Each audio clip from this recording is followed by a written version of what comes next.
The Code of Hammurabi is one of the most famous legal documents from the ancient world and a milestone in the history of governance, created around 1754 BCE by Hammurabi, king of the Babylonian Empire. The code represents one of the earliest known attempts to formally record laws and standardize justice across an expanding state. Inscribed on a tall basalt stele, the code contains nearly 300 laws that reveal much about Babylonian society, values, and political order.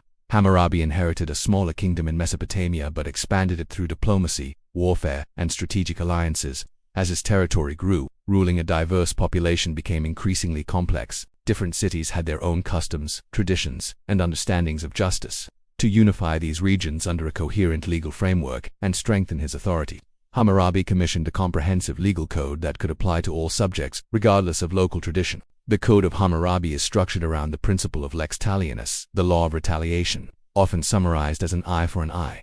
However, the application of this principle varied depending on social status. Babylonian society was stratified into three main groups: free citizens, dependent laborers, and slaves. Punishments and protections differed for each class. For example, injuring a nobleman carried a harsher penalty than injuring a commoner, and slaves had even fewer rights. This inequality reflects the rigid social hierarchy of the time.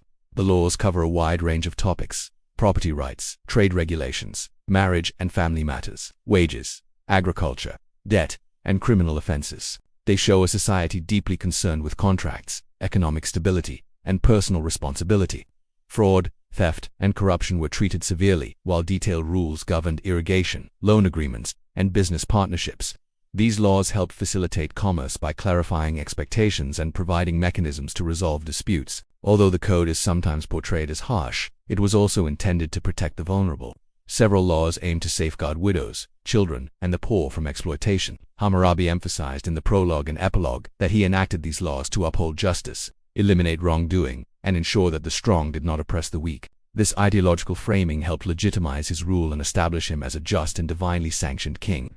The Code of Hammurabi did not create law from nothing. Many of its rules likely reflect earlier Mesopotamian traditions, but its systematic written form made it a powerful political tool. It provided consistency, reinforced the king's authority, and laid a foundation for later legal systems. The code remains a symbol of early statecraft and the enduring human effort to establish justice through written law.